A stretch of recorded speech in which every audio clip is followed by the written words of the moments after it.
that people earning under 45,000 euro, the universal social charge will be removed. So anyone for any income under that value. We're also looking at free prescription charges and tackling price increases on petrol and diesel, which is unfairly affecting people living in rural areas, people that don't have access to rural transport, people living in country lanes, people who have to do runs to work, drop kids to schools, drop kids to training. The carbon taxes and excise duties that we put on fuel, they're excessive, and it's a punitive tax on rural people, and it's unfair. And we would roll back on that, on the increases that occurred last year, and we wouldn't increase anymore. And there is planned ones for the next couple of years. The current government will do. Finally, I'll just say, well, we have a 10-euro childcare as well. Childcare is obviously a major factor for working families, for single parents who want to go out and work. Childcare and access to cheap childcare, a subsidised childcare that will make it affordable at €10 a day is also something that we have there. I just want to finish on property tax. We call it the family home tax. It's a tax on the family home. We would abolish the family home tax. It's an unfair tax, and I know the county councillors here, the parties here beside me, when they went into the council this year, I know they didn't campaign on that, but they voted to increase the property tax to the maximum of 15%. So that's what they think of the rising cost of living for the people of Tipperary. We would not only roll back on the increases, we would abolish the family home tax. It's not a fair tax. And that's just, thank you. Leave it at that. Phil, sorry, you wanted to go in there briefly? I want to come back in on Lee Million's point about the 96% employment. We've very, very good employment in this country. We've created 900,000 jobs in the last 10 years. Actually, we have such a labour shortage at the moment. And I mean, I must say, Fine Gael of the party won't minded the finance. I explained to you already, we brought us out of 2 crashes, one in the 80s. What about the 9 million for the phone pouches? What about the bike? No, it's Fine Gael Green's government. That's who it is, so can you explain that? Well, let me finish the point first of all. I'm going to say, let me finish the point first. So I'm going to go back on point now on Passive. What's your point on Passive? The point was that the economy is in a very good place. And yes, everything isn't sound, but at least we have a healthy economy and a good jobs market. Thank you. Noreen Kennedy, where are you? Hello, Noreen. Now, you have a specific question on housing, but I want to hone in a bit more. Urban, rural, what specifically do you want me to go into? Urban, okay. County-wide, you don't want to go into one-off housing out in Kilkenny or Clough-Jordan or the likes. Okay, very good. This is, again, it's the big ticket item, and I would ask you to in your response, hone in by all means on the local situation rather than just your parties or your own national policies. And Noreen's question is just very simple. What can you do to ensure housing for people in Nenagh, in Tipperary, and in Ireland across the board? I presume you're talking about supply of housing there, building more houses. Ryan O'Mara, we'll start with you again. You have the housing ministry portfolio at the moment. Thanks very much for the question, Noreen. Housing is absolutely the number one issue affecting my generation. There's no doubt about that, but it is far beyond an issue that's affecting just young people in this country. Close the borders then. Those of us who are still living at home in our childhood bedroom, it's working families who are renting at unaffordable rates and can't save for a mortgage. And as I mentioned earlier, there are also many pensioners out there still renting in private accommodation and constantly fearful of a notice to quit. Right, you still live at home? I do, yes. You do? Yeah.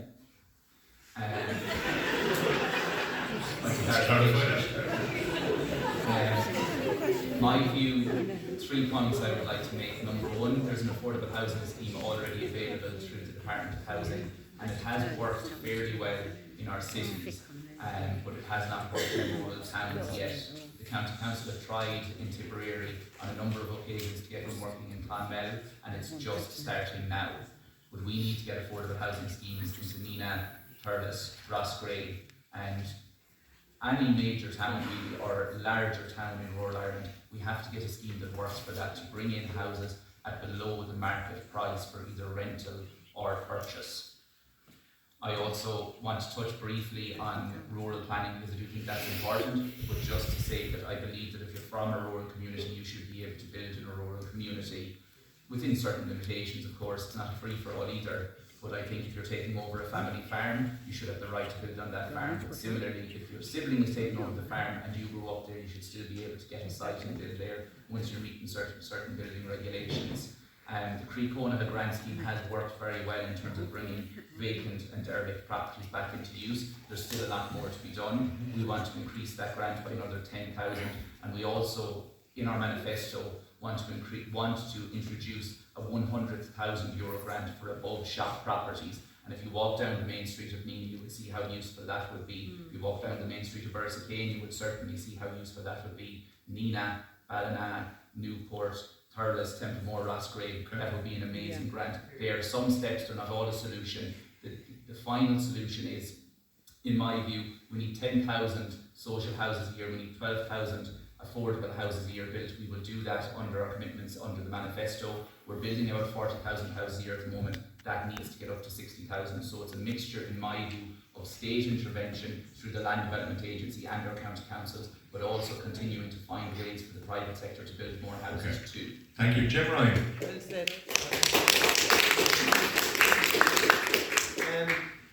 First of all, can I just start off again, and I don't want to sound like a broken record, but as I said from the outset, I prefer to be honest with people and say it as it is.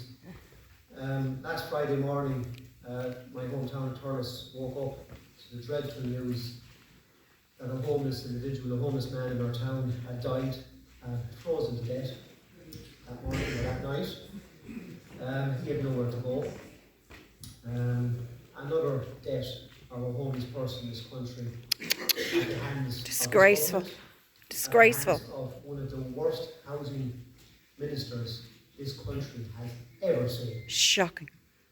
We have 15,000 homeless people in this country, 4,000 of them are children. We have 500,000 young people living at home with their parents because they cannot afford to rent, they cannot get a mortgage, and they cannot buy a house. There's 235,000 people currently renting who want to buy their own home, but again, cannot afford to do so or cannot get a mortgage. How Ryan O'Mara, how Phil Bugler, how Michael Smith, how Ivo Pocock here tonight, or Michael Smith is not here tonight, can feel a sense of pride in their party is beyond me. Shame on them. How anybody could vote for those parties with a minister for housing as arrogant as Darragh O'Brien is beyond me. I'm thinking of the family, that homeless man that died in Thurles on Friday morning, and there's nothing that I can tell them coming home here tonight will comfort them after listening to absolute spin and rubbish from government representatives here saying they're going to build 50,000 houses, they're going to spend €2 or €3 billion building, or whatever they're going to spend. It's absolute cobweb, and anybody who believes it are really, really in trouble. But I just want to say one thing, okay, because I don't want to be all doom and gloom. I have a housing policy here, and the gentleman who wrote it up is in his audience here tonight.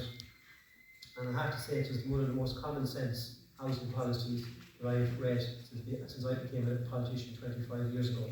A simple solution that not only am I supporting, but Independent Ireland is supporting.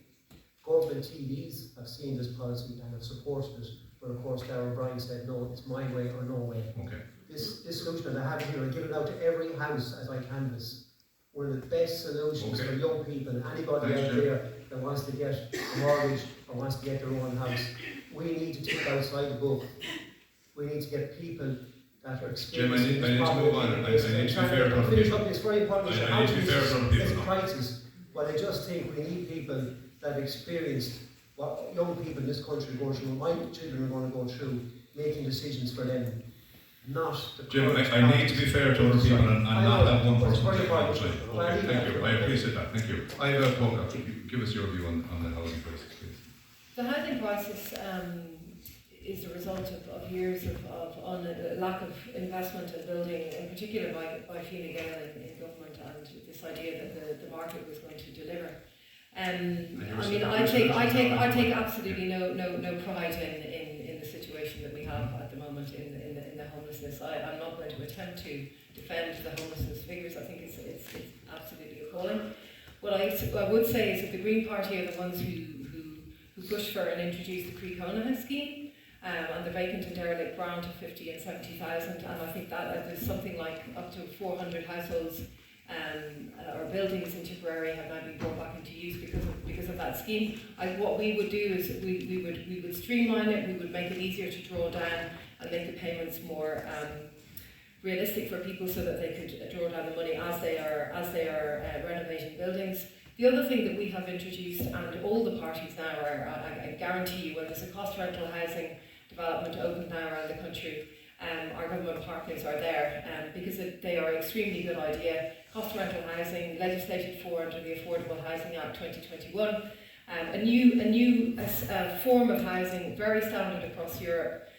You have security of tenure, the rents are guaranteed at least 25% below the market rate, and we need cost rental housing in Tipperary. I campaigned for it during my local election campaign. There is a need for it. There is a need for it here in our towns and in our villages. Indeed, for people who are farming, who can't get a mortgage because they have such a loan on their farm. I think it's really important that we build houses in the right places. I saw footage today of, I think it's a housing estate down in the Stowe, completely flooded out. So we need to be building houses bearing in mind the climate challenges that are coming down the road. We need to be building houses beside public transport. We need to be building houses beside schools and beside services that are in place to serve the people who are going to live in them. And just finally, I would say that it is really important that we look at. Ryan mentioned it. We look at the buildings that sit empty in every town and village in our constituency, in particular in the towns like here in Nenagh. And one thing, having spoken to people who own these commercial buildings, one of the biggest barriers to renovating what could be apartments above the shop, which were traditionally lived in by the people who ran the businesses, is the fire threats. And we have got this situation now. I'm looking at the fire. Sorry, I just realised I'm talking to the chief fire officer here, who obviously would know the detail in very, very thoroughly. But my understanding is that getting a fire certificate for apartments over any kind of a commercial property is the biggest disincentive to. Okay, you're shaking your head, but that is what I've been told by some people. I think in order to iron out these regulatory and legal hoops that prevent the most common sense things happening, you need people who are extremely practical and who have an attention to detail and who will persist in ironing these things out to make them. And I am such a person. Okay, thank you, Michael Lowry. Try closing the borders as well, maybe. Everyone accepts that lack of housing and accommodation has serious consequences right across society. From my view, we've heard all of these commitments and promises, but from my point of view, supply is the massive issue. If you have the supply and you're able to meet demand, prices and the costs will automatically go down. Now, for the last number of weeks, we've heard every political party outbidding each other. We can build 30,000, we can build 50,000. Another one thinks we can build 100,000. The reality is that we need realistic building targets that can be met and that can be achieved. And I have a serious question about our capacity in the construction industry to do just that. I meet builders and contractors every day of the week who have the same problem. They can't get manpower. They take on more tasks, they build more houses if they had the people, the skills to actually do it. There's a shortage of trade skills in Ireland, and that comes down to block layers, plasterers, electricians, plumbers, even painters. It's impossible to get people to do that kind of work. And the biggest impediment actually to the rollout of a housing programme in Ireland, I've seen it out here in Ballycommon, we've seen it in several centres across North Tipperary. We're not able to get electricity connections, we're not able to get the infrastructure of Irish Water. We have several housing estates ready to go across North Tipperary, and Irish Water are saying the infrastructure is in place, you can't put another 20 or 30 houses onto the supply because the water supply isn't there. So that's where the state needs to step in. We need to put in the infrastructure and make sure that that will happen.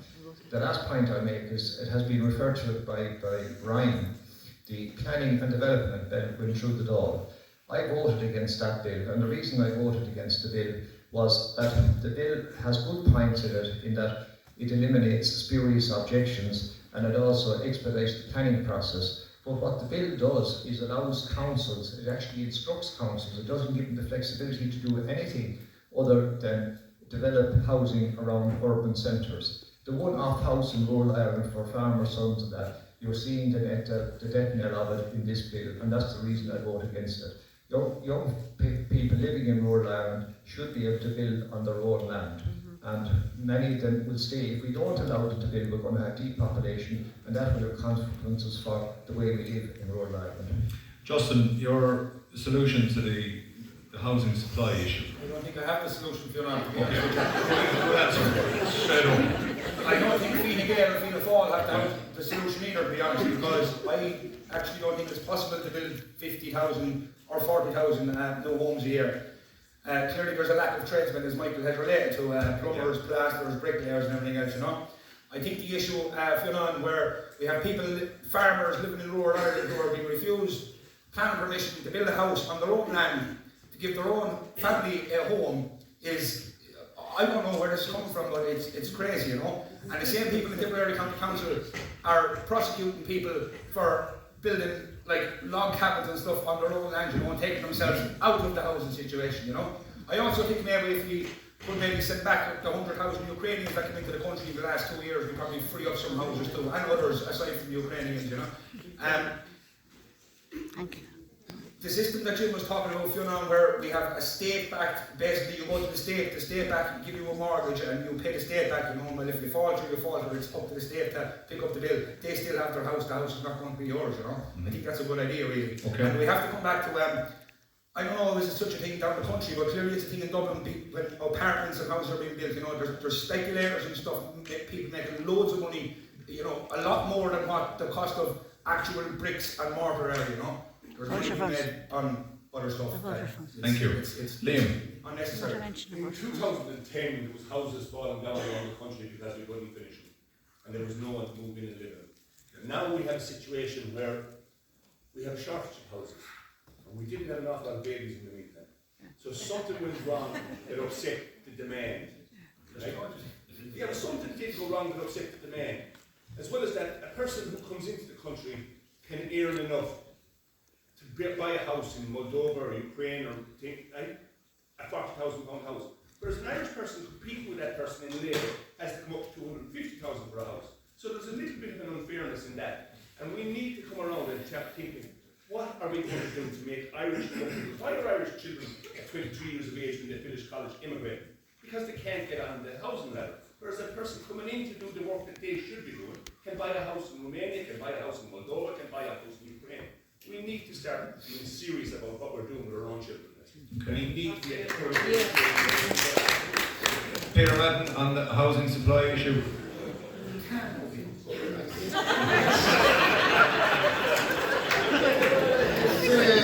Okay, no, we can do reasonable and all that, yeah, but these things are so funny, yeah. Things are very serious in this world at the moment, right? When there's people dying on the side of the road, we just heard a shocking story there from Thurles during the week. Irish people and anyone just being put out to die on the side of the road. Just spoke there about long cabin, Sean's cabin there, you know, we have people there trying to build on their own land, somewhere to live, and the authorities in this country would rather see them homeless and out on the side of the road. It's crazy. So, for example, one of the policies of the National Alliance is that we're going to increase the allowable size for extensions, you know, without planning permission from 40 square metres to 65 square metres. It's quite simple. And also that we'd allow garden apartments to be built in people's gardens, you know, like the equivalent of a granny flat or whatever, and it can be serviced, you know, rather than putting Irish people out on the road, like, you know, making them homeless. It's absurd. How's the world and not the Irish? Well, how's the Irish and not the world, you know? And and also we were looking at, as a principle, that Irish people would be allowed have homes on their own land, you know? And the need, you know, the local, you have to be from a local area, you know? So, like you said, Justin, you know, people should be allowed to live in their own country. They're being demonised and blackguarded out of the country at the moment, if you ask me. So we got this far tonight, we barely touched on immigration, and we talked about housing. Well, housing is a supply and demand. So we're talking about supply, but what about demand? We mentioned it as well. There's an awful lot of people in this country who shouldn't be in this country. They've no right to be in this country, you know. They're fake refugees, welfare scammers, and a lot more than that shouldn't be in this country. And I'm an ethno-nationalist, and I want Ireland for the Irish. Of course, we'll always have some foreigners, right? But that has to be kept to a certain level, otherwise we're going to be gone as an ethnic race, you know. Okay, thanks. All of our own country. The Irish Times had it. We'd be less than 50%. Okay. That's all about housing, yeah. Okay, thanks, Peter. Dan, would you like to outline your Well said. Your views on housing? Housing and homeless crisis, I suppose, is one of the issues of our time, especially for people of my generation. I know when I finished college in 2012 and moved back to Tipperary, I saw a lot of my friends emigrate to Australia in huge numbers, all across rural parishes, rural towns and villages across Tipperary. This is still happening, it hasn't slowed down, in fact it's increased to levels we've seen just after the economic crash. Housing, a lot of this is down to housing. It's around opportunities, it's around affordability. People can't afford to buy a house, they can't afford rents. And it's a situation that's unacceptable. But we hear excuses. This has gone on for over 10 years. We don't have the services, we still don't have the services there to build housing estates. We need to give Irish Water money to put water services and waste services in place. We knew this is coming down the line. How can we get another election cycle point? We're standing here saying we're still not ready to build houses. Absolutely not good enough.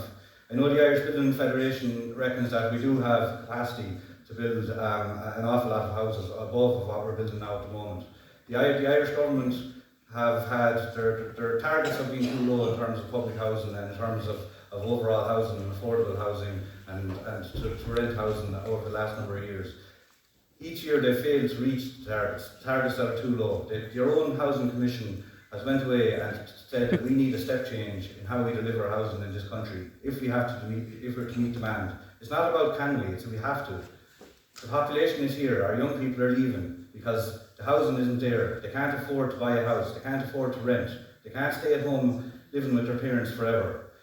I was in a housing estate recently in Tipperary, I won't say where. I was speaking to a young girl who broke down crying to me at the door. 6 people in that estate, young men, had killed themselves over the last couple of years. And each one had a case that was related to housing. Either they broke up with a partner and they had to move back home, or they found themselves in difficulty around housing and homelessness. And again, as Jim was saying, that terrible case in Thurles the other day is another symptom of this. We can't go on like this. We need to find the solutions. We can't keep coming up with excuses. Councils need to do better. They need to be funded. Irish Water needs to be funded going forward. Look, Sinn Féin has the plan, and what we're saying, we have Owen O'Brien wrote a book on this. We have the only political party to have a multi-annual costed plan for the next 5 years on how to deliver housing across all areas, in terms of rented housing, in terms of affordable housing, in terms of delivering social housing. And we need your support on this. We need to fix this crisis. It's going on too long. The current government, current parties have had their chance. They have failed. We need a new government. We need to enact the Sinn Féin plan. And I want to be your TD to drive it forward in Tipperary and deliver housing for the people of Tipperary. Thank you. Alan Kelly, housing supply. Again, there's a huge failure here because there's a dependency on the market. We also have a huge issue whereby who's going to build these houses? Like, why hasn't there been the schemes in relation to creating enough tradespeople to be able to do this? We also need to put more of the requirements for such workers on the critical list for allowing people into the country to do that work. I think that's very important. The Creek Running scheme, so to be balanced as an opposition politician, is actually a good scheme. I welcome it. I think it's a very good scheme. It can be improved, but it's a good scheme. But that's where the praise ends, because we've record prices on houses, we've record issues in homelessness, we've record issues when it comes to rent. Now, how are we going to actually address these? You need a balance between public and private. We've got issues in relation to infrastructure when it comes to water and waste, and when it comes to electricity. How are we going to address it? We have to have, I believe we should have a national construction company. I mean, let's be honest about it. A lot of the schemes you see that were built in the 50s and 60s around this town and around many areas were built by the local authorities. We need to get back to the actual public building of houses. Secondly, we obviously do need to work with so many developers to put in place the private housing schemes and social and affordable, which I'm all in favour of. But we have a massive issue, which is this. There are so many, and it's not just young people, by the way. Young people are so affected by housing. But I had a couple in their 60s in my clinic a few weeks ago who were actually going to be out of their house by January. In their 60s, and they've worked all their lives. So it's not just young people. Young people are hugely affected, but it's every generation is affected. And what we need is not just when you're renting, the amount of rent you pay means you cannot save for a mortgage if you're young. So what I propose and what we believe is that a percentage of your rent should be paid back to the people who are working so that they can build up a deposit for their house.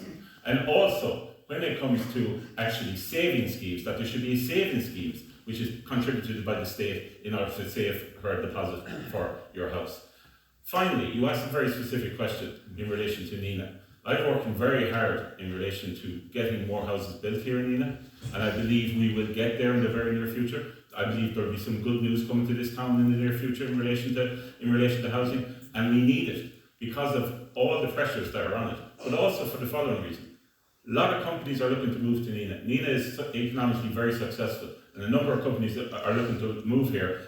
And the biggest question when they come into my office and approach me about moving here is this: where are people going to live? So I'm working exceptionally hard to ensure we deliver on that because we have to. Phil Bugger, Yeah. housing supply. Yeah, housing supply, yeah. I'd say that, you know, that look at we're not looking at 40,000. In 17 we built 14,000. In 23 we built 32,000. Oh, 28 please. we built close to 40,000. That's so, you know, nearly 3-4. Close the bleeding borders. 60,000. 50% of those will be private, and the remainder of them will be social, affordable, or cost rental. I think the biggest problem in all of this is the wastewater treatment plants. For example, in Ballycommon we can't build, Jordan we can't build, or Silver Mines we can't build, just to name 3, because the wastewater plants are at capacity. And it was the same probably in the area I come from, Ballina, only that we were lucky enough to be able to drive on and get the upgrade for those areas. You know, and that's one of the big issues. Just on the other issues, I'd like to say to people that actually 500 people a week are buying their own home at the moment. And we also have some good schemes like, you know, the Help to Buy scheme was 30,000, that's gone up to 40,000. That's, you know, that helps towards the deposit, that's a really good scheme. And also, that is now being extended to second-hand homes, which is really, really advantageous. House prices and house prices out of affordability. Maybe so, but at least it helps the person that's buying the house. You know, I mean, many people are coming to It did. 55,000 people have availed of it so far. And record homelessness in Ireland. Record homelessness.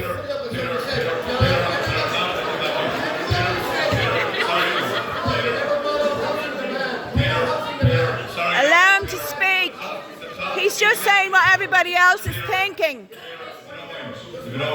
So, Jim, no, I appreciate you running back, Jim. I gave you ample opportunity, Jim. I'm not letting you back in again. Okay, so thank you for that, Phil. And just on the quick code, I think it's also a very good scheme. Okay. We would also like it to be a bit like, you know, you buy your own, you get a mortgage on your own house, that you will have phased payment, and we'll be pushing for phased payments as well on the quick code. We're not well into extra time now. Yeah. Final answer from each person, very quickly, 2 words. A coalition question. Who do you want your number 2 vote to go to?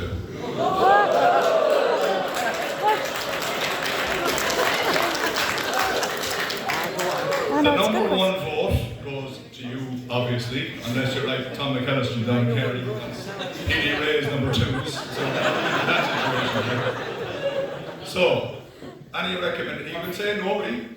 That's fine, but I like, and you can't say Michael Smith. But you weren't going to say Michael Smith anyway.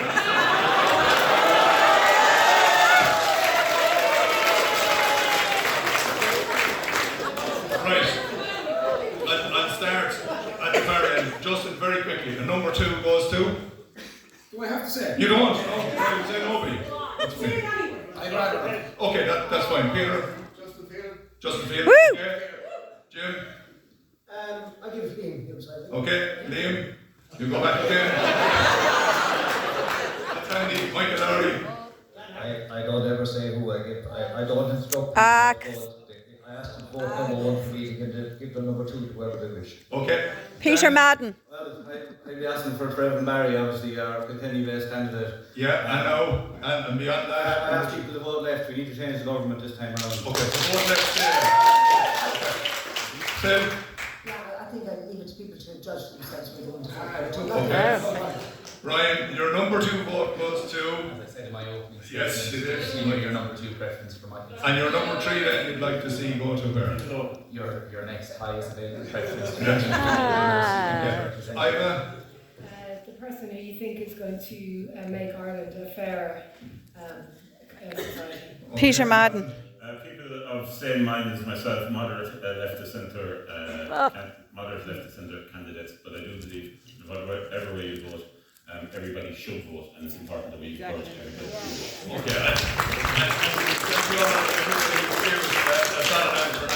Thanks very much, everybody, for joining us here tonight. And thanks in particular to Sean Crowley, who's the chair of the board here at the Nenagh Arts Centre, and Trish Taylor-Thompson, who has just taken over as the artistic director in recent weeks, and we wish her well in this role. Thank you all for coming and joining us.